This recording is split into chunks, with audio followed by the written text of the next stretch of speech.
बहुत समय पहले एक घने जंगल में एक पेड़ था जो नदी के किनारे खड़ा था। उस पेड़ पर एक चंचल और बुद्धिमान बंदर रहता था।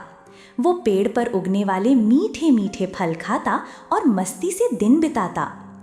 एक दिन एक मगरमच्छ नदी से बाहर आया और पेड़ के नीचे आराम करने लगा। वो भूखा और थका हुआ था। बंदर ने उसे देखा और दया आ गई। उसने पेड़ से कुछ रसदार फल तोड़कर मगरमच्छ को खाने को दिया। मगरमच्छ ने उन फलों को खाया और स्वाद चखा। मगरमच्छ को फल बहुत अच्छा लगा और फल खाकर बहुत खुश हुआ। उसके बाद वो रोज उस पेड़ के पास आता और बंदर उसे फल खिलाता और दोनों आपस में खूब बातें करते। इस तरह मगरमच्छ और बंदर में गहरी दोस्ती हो गई। एक दिन मगरमच्छ ने अपनी पत्नी को उन फलों के बारे में बताया। पत्नी ने लालच में आकर कहा, अगर बंदर इतनी मीठे फल खाता है तो उसका दिल कितना मीठा होगा, मुझे उसका दिल खाना है। मगरमच्छ ने पहले इनकार किया, लेकिन पत्नी के बार बार कहने पर वो मान गया।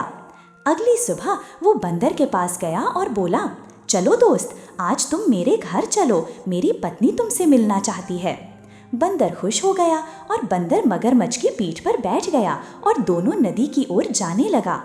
जैसे ही वे नदी के बीच पहुंचे, मगरमच्छ बोला, मुझे माफ करना दोस्त, लेकिन मैं तुम्हें मारना चाहता हूँ ताकि मेरी पत्नी तुम्हारा दिल खा सके। बंदर घबरा गया, लेकिन उसने अपनी चतुराई से काम लिया और कहा, अरे काश तुमने पहले बताया होता, मैंने तो दिल पेड़ पर रख दिया है। चलो वापस चलते हैं, मैं दिल लेकर आता हूँ। मगरमच्छ ने विश्वास कर लिया और वापस नदी के किनारे आ गया। जैसे ही मगरमच्छ नदी के किनारे पहुंचा, बंदर तेजी से उछलकर पेड़ पर चढ़ गया और वो हंसते हुए बोला, मूर्ख मगरमच्छ, क्या कोई अपना दिल पेड़ पर रखता है?